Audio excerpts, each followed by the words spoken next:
body has a funny way of telling you when you've pushed it too far. Even if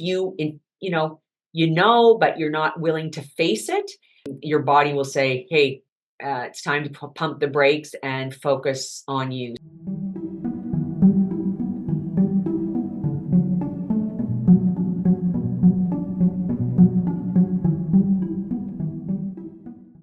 So, hey, leaders, welcome back to the Executive Excel podcast. I'm super excited to have my guest on today, Kim Wilson, who I knew as Kim Merrill back in the day.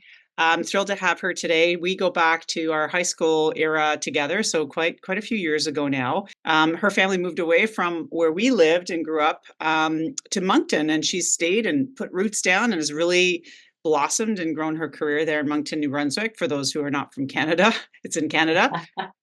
She is now the CEO of the Chamber of Commerce for Greater Moncton, where she's powerhousing and advocating for local businesses and creating incredible value for the community.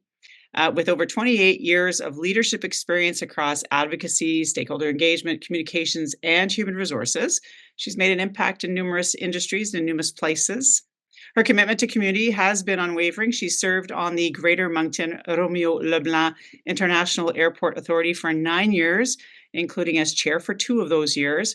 And she's been the Atlantic Canada representative on the board of directors for MS Canada and has chaired the Government Relations Committee, where she's helped advocate for the estimated 90,000 Canadians affected by muscular sclerosis, or MS. I'm excited to dive into your journey today. Welcome. I'm so happy to have you today.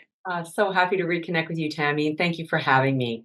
Yeah, it's been way too long, way too Yes, long. absolutely. It's funny. I was looking at some old pictures the other day, and actually I'll send it to you in a separate text. But I have this picture of us when you came over to my birthday one year at the house. It's really hilarious pictures. I'll have to send them to you. It's good memories from when we were like 16.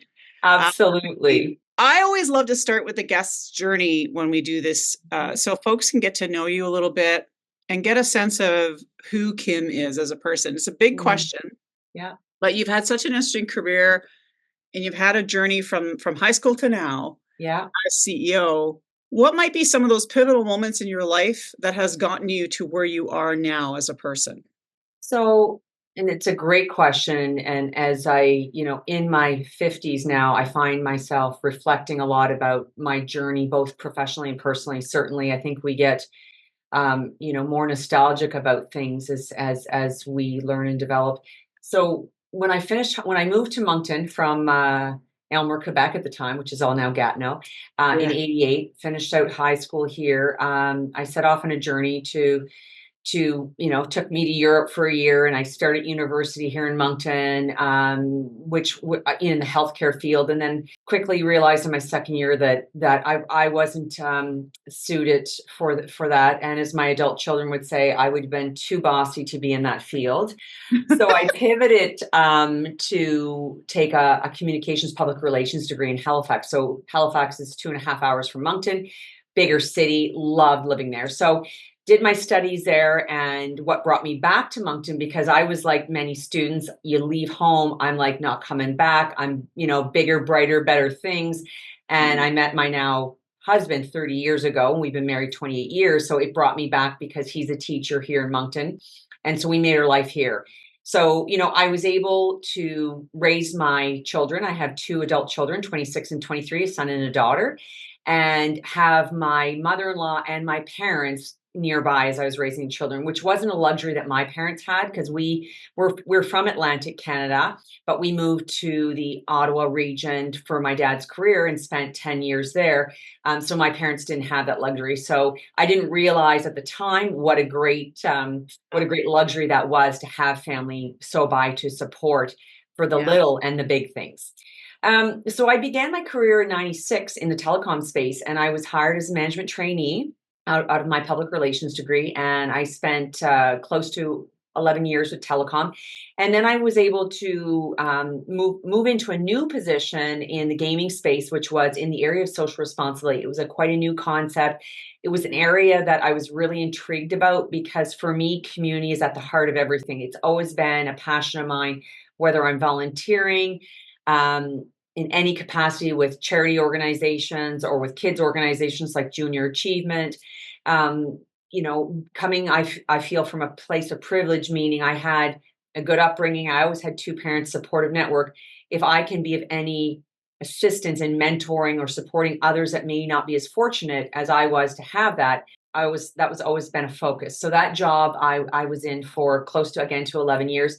And then from there, I've touched in different spaces. I've done contract work in the cannabis space as it was becoming legalized. I was brought on to help create a social responsibility framework for a new organization. And then I spent some time in HR in the seafood processing industry and primarily with immigration, temporary foreign worker programs. So dealt a lot with those programs as they touch immigration and Service Canada in Mhm. helping staff. So all of that to say that that's kind of been a synopsis of my career. And then the chamber opportunity kind of came to me, I say by chance. I've been a resident of Greater Moncton, which includes the city of Moncton and Dieppe and the town of Riverview, since 1988, and I call it home. I'm lucky enough to have my two adult children making their careers now here, which is a great thing to have them so close to home. But when I was first approached about this opportunity, I'll be honest, Tammy, I originally said no, I don't think so. And the reason I did, I was like, okay, I knew what the job would entail. It would mean a lot of nights. It would mean a lot of getting re-engaged back in the community. A lot of things I had done early in my career. But I had a wise person who I know here locally said, Kim, I really think you'd be great for it because you've been in the community for so long. You're fluently bilingual. So I said, what do I have to lose? So I went and had the conversation, and the rest, so to speak, is history.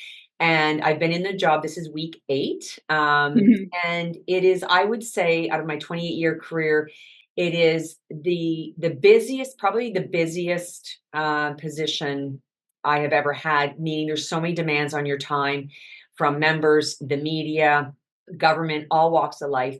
But it's probably the most purposeful work I have done because at the end of the day, we serve 950 plus, give or take a few members, because members come and go in the community. They cross all sectors, different sizes, but 50, well, close to 50% would be considered like small businesses. So Right. these folks are wear multiple hats in their organization. And so we as the chamber, we have membership as one of our key focuses, events that we curate events that are meaningful to our members. But a large part of the work we do is advocacy. And if you're a small business, you're doing HR, you're doing payroll, you're the CEO, you're wearing multiple hats. So you don't have time to advocate on things like related to immigration or mental health or taxation, these things that matter to our members. So we can do the heavy lifting there. And that's where I think we add the value to our members. So when you're able to advocate on behalf of the business community where you live and really help them succeed, that's fulfilling work. It's not always easy and you can't be all things to all people. But at the end of the day, I really leave every day feeling a great sense of purpose. And at this stage of my career, at 53, knowing that I'm at the latter part looking closer to retirement than ever before. Um, Yeah. I want my legacy to be that I contributed in a positive way to the people I work with, to the members I serve.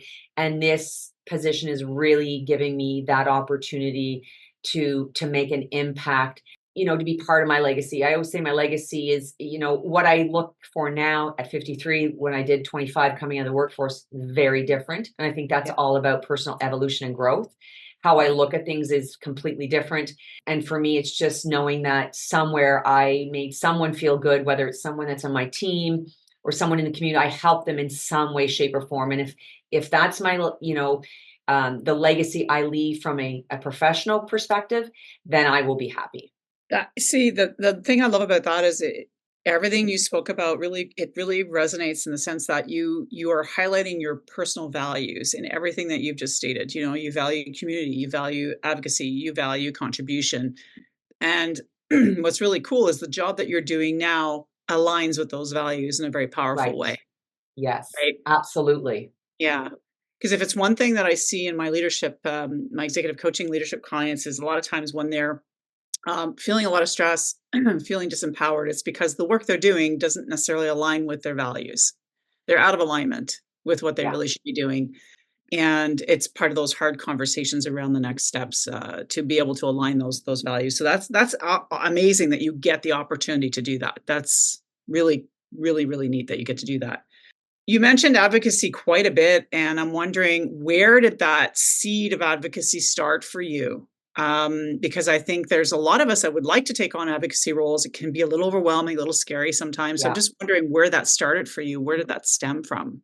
So really, I credit my parents for that. Mom and dad, who are still living, battling their own health issues, which is part of my story as well, which I'll share. But they have, since the time I was little. So I was born in PEI. That's where I started my life in PEI, then Alberta, then to Quebec. And they were always I. So I recount stories. Funny how you were like, I was 5 years old, and I remember this. We had a family that lived near us. Uh, they struggled financially. There was a lot of social issues in the family, alcoholism and that. And I remember on Sundays, this family had, it was a family of girls, and my mother, this was, now let's be honest, this was the 70s when you could do this. Yeah, She would yeah, bring them over to the house, feed them, yeah, put them through the bath, and send them home with my clothes. Now, listen, we were a middle class family, yeah. but mom was always like, we have enough to share with others. So early on, I learned the lessons of helping those in need. Mom and dad were volunteers with Boy Scouts. Mom was a Girl Guide leader. They volunteered for years at the soup kitchen. When my brother and I have a younger brother, when we were out of the house as adults, they got involved with the children of Chernobyl and brought a young girl from Chernobyl over for 6 weeks every summer for 6 years.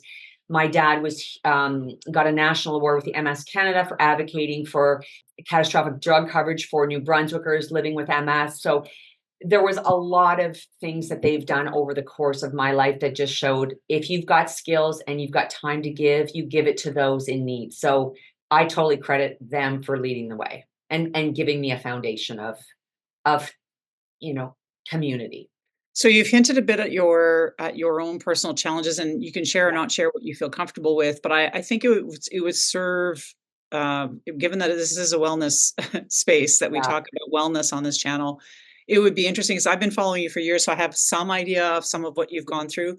So maybe share a little bit of what you're comfortable with, at least in terms of not so much to focus on the disease processes so much, but maybe shed light on I don't want to call it the gifts because that sounds insensitive, but the things that you've learned about yourself through this process. Because I think the notion of resilience is important, and how we deal with difficult blows when they come. So I just want to share that if that's possible and if you're comfortable. yeah. I'm happy to share, because I, Yeah. I I like you, Tammy, think that if my journey and it can help someone else, because I've learned a ton. So about it was 2.5 years ago. It was 2 years ago in June, this past June 2024, my dad was diagnosed with dementia. And Mm, at the same time, so he was diagnosed that June, and then my mother, at the same time he was diagnosed, fell, and my mom's always struggled with mobility issues and had been diagnosed with MS, and then later found out it wasn't MS, it was something else, but has right. always struggled with mobility. So she fell at the same time, broke her tibia and fibula, was in a cast. So this was the beginning journey. So this, like Right. I mentioned, it would have been 2022. So fast forward to the next February of 2023, my mom fell and broke her hip. And so my Mm, dad's dementia at this point is progressing to the point where my brother and I quickly realized my mother can no longer care for my father. My father can no longer care for my mother. We need to act fast. So yeah. it was really, she fell in February. We were faced with the decision. They had moved out of their house, thankfully, and were in an apartment here in Moncton. So at least we were close by, but it really meant getting assessments done and moving them into long-term care, because my brother and I both work. And the reality is they no longer care for each other. And, we explored all options from getting care in the home. But, at the end of the day, we felt that the best option for the family was in long-term care, where they could get round-the-clock nursing care that they needed. Meals were provided. They did not drive anymore, because it got to the point where my dad would get in the car and not know where he was going. So we, within a month and a half, got them assessed and moved into long-term care, which like many provinces is not an easy feat because the wait list is long. Like I don't think New Brunswick is any different than any other province because we're seeing an aging population and we've got a lot of baby boomers. And we moved them in. And what I learned through that process is I was their power of attorney for Mm. everything. So mom and dad, for whatever reason, did not divide up the duties. It was overwhelming to say the least. I consider myself to be resilient and organized, but it was overwhelming and almost suffocating. And Mm-hmm. what happened during this process, so I am, with the help of my brother, because he's limited at what he can do. So he's feeling helpless because when you're power of attorney, all the financial pieces and the medical and all the changing of everything, like even something as simple as changing the address, the banking, all the things of federal government that I had to do with my dad rested with me. So I spent months of just feeling like two lives got handed to me and I was now responsible. So fast forward into the summer in July, and I started waking up with my eyes swollen shut and hives all over my neck and everything, and initially thinking I'm allergic to something. So I started going, it was almost debilitating because it was so itchy, and you can't really work when your eyes are swollen shut. No, I guess And not. it was just it would come and it would leave a couple of days later, but progressively it kept getting worse. And I was seeing nurse practitioners, doctors, waiting to get in to see an allergist. Finally got in, so it's on different medications. It would work short term, then it wouldn't work. Went to Mm-hmm. see an allergist, not allergic to anything. So finally, after lots of begging, pleading, and I'm quite a good advocate. I'll push and push and push. I said, I need to see a dermatologist. So when I went in to see the dermatologist, she said, it's really autoimmune related, Kim, and you need to really manage your stress. Your body is basically telling you you can't do it all. Yeah. And I intuitively knew. So I was just like, okay, I really, because you get into this mode where you think, I mean, I love my parents like everybody does, but I felt this humongous responsibility Yeah. and, this notion of needing to do everything was so wrong looking back on it now. I wasn't good at asking for help because I was surrounded by lots of help.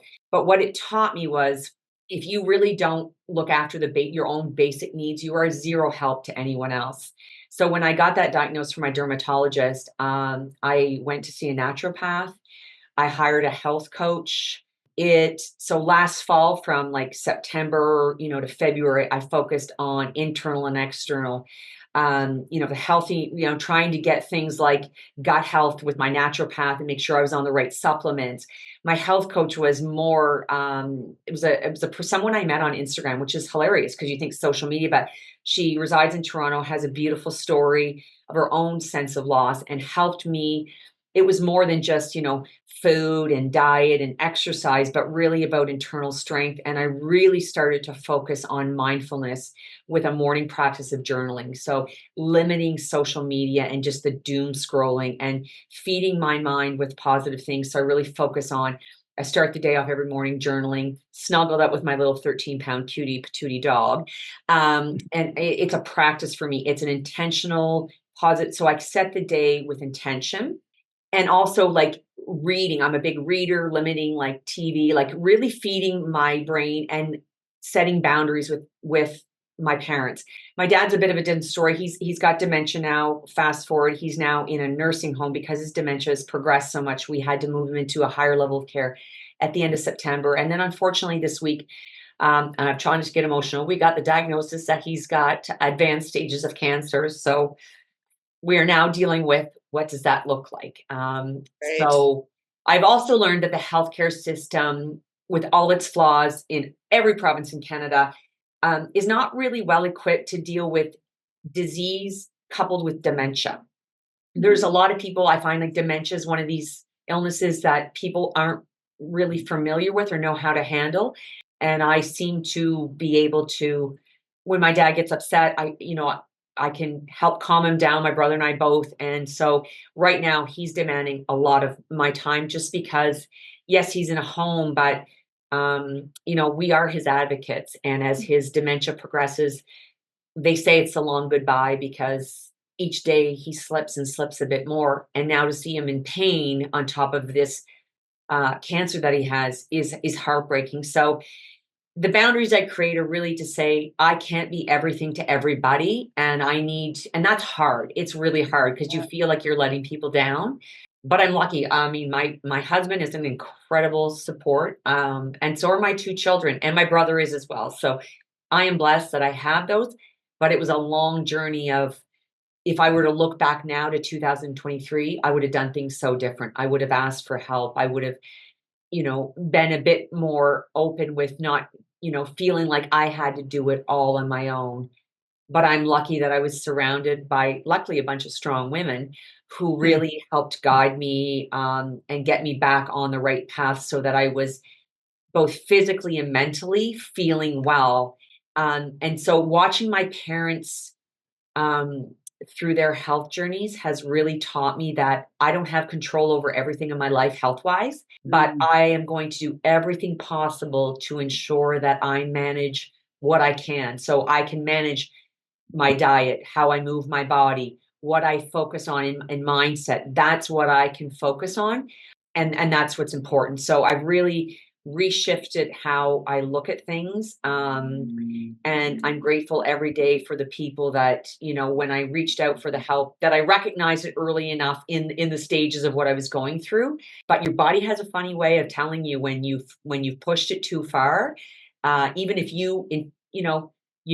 but you're not willing to face it, yeah. your body will say, hey, it's time to pump the brakes and focus on you. So that's a bit my journey with my parents, and it's been overwhelming because nobody expects both of their parents to get ill at the same time. It's overwhelming enough with one, but Yeah. to watch both of them, and they're both only 76. So this happened when they were 74.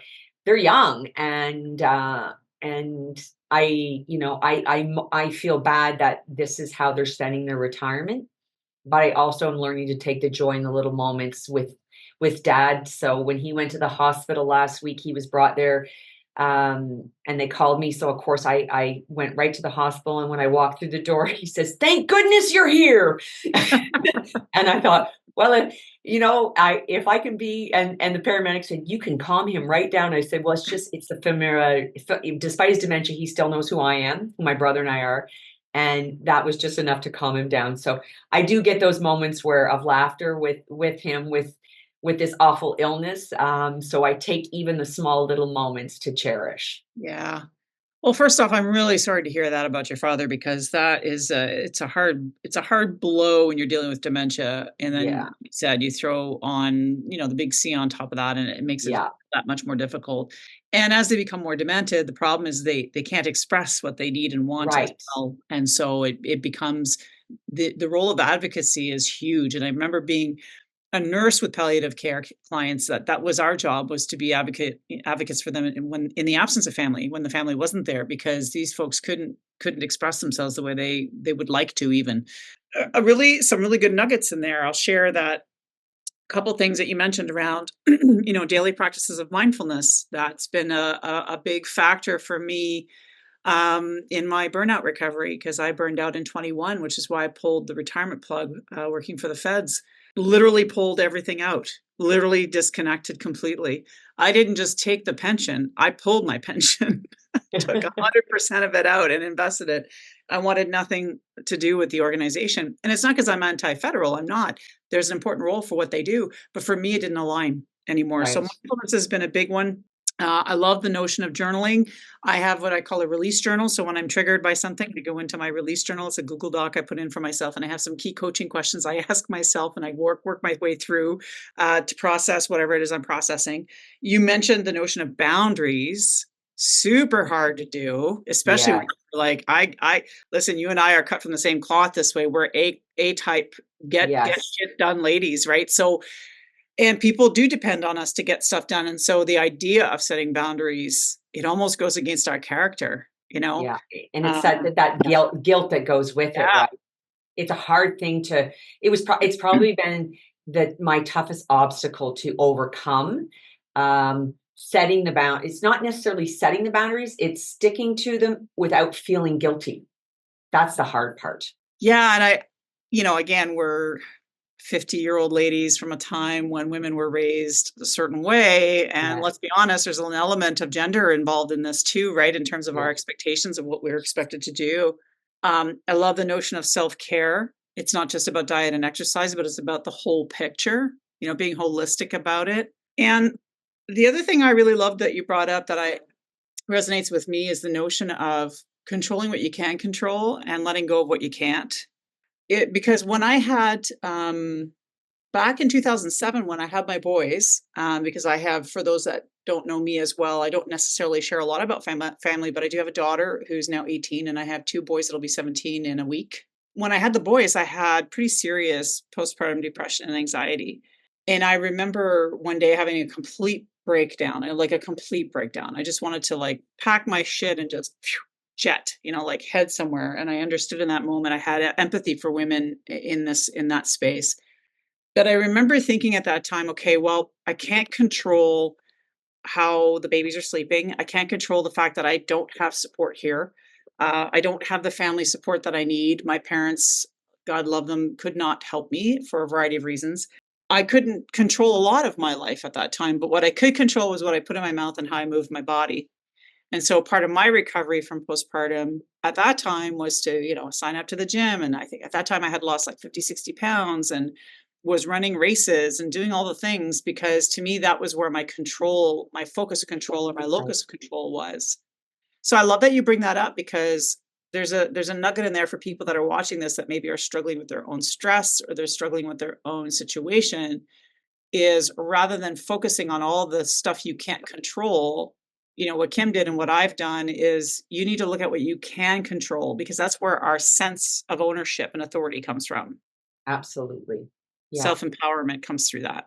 And there's not a roadmap for everyone, and what I Yeah. tell people is you have to do what works for you. So in my case, I am an early riser, always have been. So for me, workouts, I'm up at 5 AM, that's what works for me. I get it doesn't work for everybody, but, like, I'm in PJs at 8 PM, asleep by 9. So for me, I knew that I set up a workout room in my home for me getting up first thing, getting my workout gear, doing it, it gets done. That works for me. And so Yeah. I tell people like that ask, they're like, how do you fit it all in? I said, you have to do what works for you. Because if you try to mimic what other people do, and so if you're not a morning person and you try to make it work, chances are it's not going to work. So you have to figure out, what works with your family, your schedule, and make that commitment to yourself.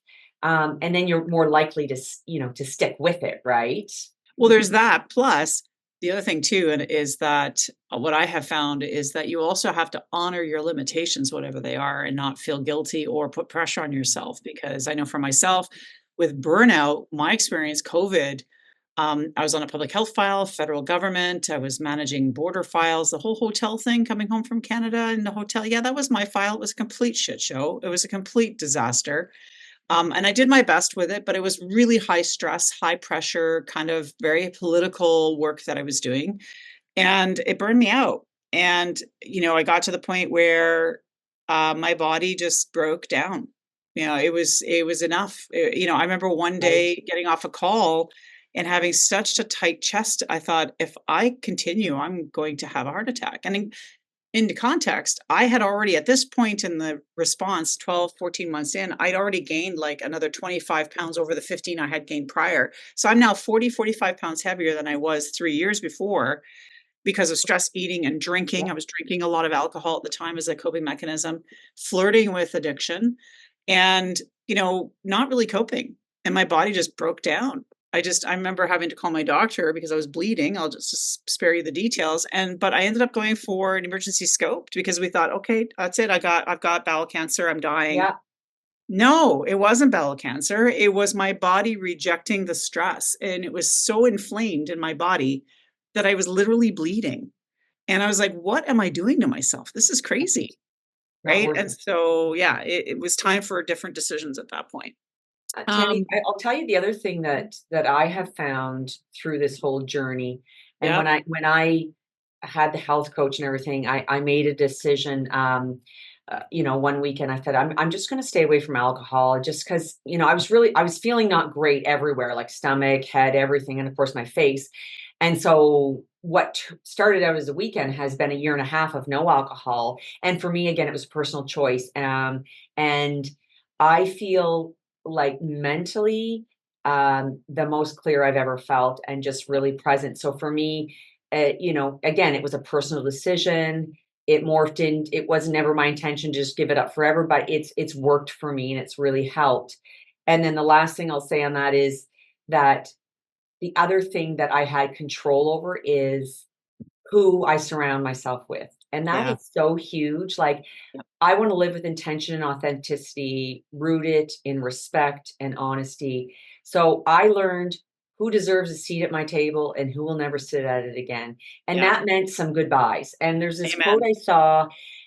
It says, growth hurts. Becoming the best version of yourself comes with a lot of goodbyes. And it's not that I wish anyone, I wish all the best to anyone that I come in contact with in my life. But for me, the people I surround myself, the older I get, the circle gets smaller. And I need to be really truly aligned in values because it matters to me. And I can't, spend time with people that I'm not aligned with because it just seems so counterintuitive to who I am. And for me, what I'm looking for as I age is deeper connections with people. So that was a big change too. I parted ways with people I had spent years with in friendship. Yeah.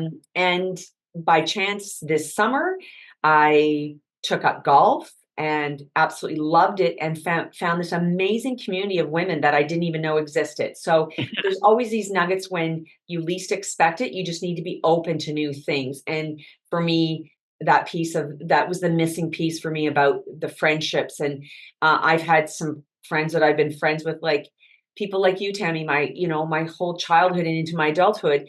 And then there's other, and not everybody's meant to be in your life forever. Yep. And I'm okay with that. Like I've made peace with it. I don't dwell on it. And like I said, it's just for me, that was the missing piece of really aligning myself, the value system on a personal level as well. Man, does that ever resonate with me? I realized about 2 years ago when I started my recovery from burnout that that was one of the big things I had to let go. Some of them were lifelong friendships that we no longer aligned, we no longer Yeah. had the Hard. same values, and conversations were draining, and I thought, "I can't do this anymore." And I love them still, but I can't. I wish them well, but I just can't be in that environment, Mm. anymore either. And it's been and I think that there's an important lesson and nugget in there too is folks, like, question who you're surrounding yourself with, Right. because and what's really magical about that is we might have fear around this or even feel guilt about it, but the reality is that as I started to let go of those things, what I found was then because my energy had shifted, I was welcoming in people in my life, like, friends I have now who are either in the coaching circle, the consulting world, or entrepreneurs. They're so positively leaning, community focused, heart centered, authentic individuals. There's no narcissistic behaviors, there's no toxicity, there's only support. And yeah, we're humans, so we're not perfect. Right. No one in my Right. group is perfect. But when people come to the table, we're coming with our genuine selves. And I think that that has been probably the number one thing I've loved most about my retirement. And I say retirement, small r retirement. I'm not retired. I don't plan on ever stopping working until the day I drop. But it has been that. It's been the relationships that I've been able to carve and build with other coaches and colleagues. And in some cases, it's been colleagues who've become coaches that I used to work with, that I've reconnected with. And we just like gel now, whereas maybe Yeah. 10 years ago we didn't. So it's been a very interesting process through all of this. You've had an amazingly interesting and at times difficult life. What do you think your next biggest challenge? Obviously, you've got some issues around the family right now that you're going to have to navigate, but where do you think, well, maybe let's not focus on the negative, actually. Let's focus on the positive. Where do you think your life's going to go now? Like, what are some positive next steps that you see for yourself? Let's start with that. Yeah. So one of the things, positive next steps. So it kind of in the short term, being at the chamber, at the helm of the chamber, I'm surrounded by the most incredible team. But I had the fortune of we hosted our end of the year Christmas business after hours on December the 4th. And my daughter and son, who are both working in the business world and working for companies that are members, my daughter was able to come to the business after hours with me on the 4th. And it was so neat because, she's early in her career. She's 23. She's meeting all these people, and I'm watching her network in the room. And I remember being that age, right? And someone said to me, if I could ever be so lucky that my son or daughter would come, and want to be take an interest in what I do. And it's fun, I say, to do business with her. It's fun that we get to do that together. We've had a couple of events where she's come, and my son plans to as well, but he's in the custom home building section. So his days can, his days are, he could plan to come to an event, and then customers come first. Yeah. So that's been cool to do. I'm incredibly close to both my children, and to watch them grow and develop into their own professional lives and support that in any way I can. The second thing I would say is my husband retires in a year. So after this year, he's got one more year in teaching. So I will probably retire in 4 to 5 years, but where we have really been focusing in is travel. I look for him. He'll retire from teaching, but probably do something part-time to keep him busy, because he's like me. We're go, go, go. But we're exploring some cool destinations. We, took 2 weeks to do Honduras last year. Absolutely, I loved it. And got to meet the locals and really part of the culture, which I adore. And we're planning a trip in 2025 to Belize.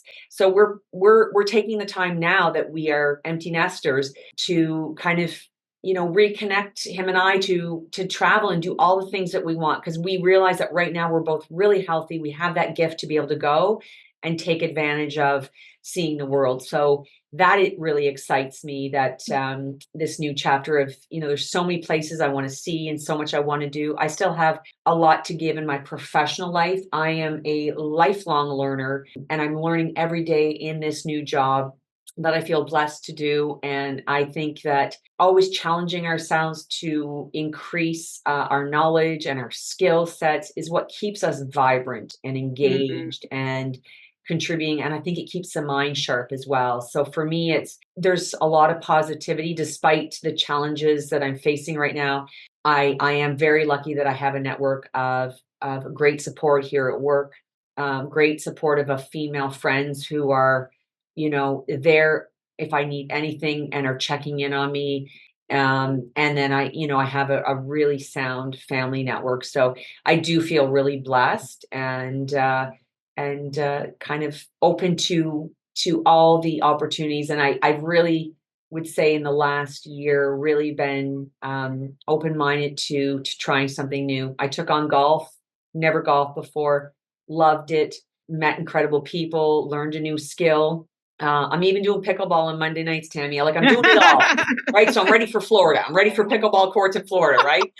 So it's all about, being open to try new things. I don't need to be the best at all of this. And that's part of my personality, that you can do it and not have to be the best, as long as I'm looking at it going, am I having fun and meeting great people? Yeah. That's it all worthwhile. Gosh, pickleball, that's something that's started to become a thing here. Ralph Very popular. takes the boys to that. Very popular. And, Ralph's like, you got to come, Tammy. It's not that bad. It's not like tennis. It's not as bad. You got to come. Anyway. So yeah, I'm definitely going to have to try. You have to try it. It covers all ages. We get people in their 20s up to their 70s. It really is cross-generational for sure. Well, I don't want to take too much more of your time. Any final thoughts around your own wellness, or any advice you might give to somebody who's just starting their wellness journey right now? I would say do it. Just find something that is appealing to you, that you feel and integrate it. Give yourself the grace to, start small and build it in, but you'll never regret looking after your health, because at the end of the day, if you don't do it, nobody else will. No. And you're the best person. You need to put yourself first, because there's always going to be someone waiting for you, someone needing your time. Prioritizing your wellness is the absolute best thing you can do for yourself and for those around you. And that I learned the hard way, Because if you're not looking after your wellness, you might not be the best person to be around, and you may not be around for those that you love. So you really need to make it a priority and I always say, in whatever way that looks for you. What's the saying? I think the saying is, if you don't make time for wellness now, you'll be making time for illness later, something along those lines. Yeah. But that certainly is top of mind for me, and it will, for me, wellness is my number one focus. And if you're a parent, or doesn't matter if whether you have children or not, or your coworkers, people are watching what you do, and this is what I've seen is people. If you emulate positivity and a focus on wellness, you'll be setting a great example for those around you without even knowing you are. People are watching what you do. So if you are a leader, and we've all worked with good and maybe not so good leaders, don't underestimate the impact you have of those around you. So be mindful of that as well. Yeah, I love that. It's, the Kouzes and Posner of the Leadership Challenge, who I'm a big fan of, talk about this. It's called modeling the way, right? When we model the way, we influence how the organization will respond to it. And as you say, our kids are watching us. We were having a conversation the other day just about health and wellness. And, Ralph and I, haven't exactly been the best examples in the past 10 years with our kids. And we've got a couple of kids that like video games more than exercise. And it started. And it's funny because as we do that, one of the things Ralph and I were talking about, Ralph said, Tammy, don't worry about it. You're back at the gym. You're doing all the things. I'm working out. We're doing the things. They're watching. At some point, they got to figure it out for themselves. And so I think you're absolutely right. I think the importance is to just continue and don't give up. Like, I hurt my hip last week. Oh, well, I was doing hex lifts. What are you going to do? Okay, that's fine. Take a week off, recover, and then go back. Yeah. Continue to push forward. Continue to push forward. Life's about showing up. So show up for yourself. Yeah. And I mean, for me, it's an alignment of values. I can't call myself a leadership wellness coach, which is more of a stress management coach, but I can't call myself that if I'm not taking care of myself in the process. Yeah. I have to model the way. So that's kind of part of the challenge. So then if people are interested in connecting with you, maybe they're in the Moncton area and they say, I just heard Kim on this podcast. I really want to just reach out, connect, whatever. Where can they best find you? So I'm on LinkedIn, which is a great way to get. So if you look for Kim Wilson, it'll say Chamber of Commerce for Greater Moncton. Happy to connect. Professionally, we have our website is ccgm.ca. You can find my coordinates there for work. And if you're in the Greater Moncton area, I'd love to have coffee. If you're looking to seek membership, love just to talk about all the benefits that we offer in our business community. But I'm also I love meeting new people. So if you're even passing through, Greater Moncton is a very welcoming community, and happy to have coffee and chat with anyone that is making their way through our beautiful community. Yeah, and I would encourage you to do it, because although I haven't seen Kim in 30 some odd years, I can tell you that from what I know of her, you will enjoy your time with her. It's so nice catching up, Tammy. It feels like yesterday that we last saw each other, right? It certainly does. It certainly does. Well, thanks again, folks, for listening to the podcast today. I am so, so grateful to have had Kim here today. I appreciate your time. So remember, folks, just continue to connect with your health, continue to really push and drive for that health and wellness for yourself. Find those boundaries, find that mindfulness, find those tactics that work for you. Be inspired, stay grounded, and remember to always exhale.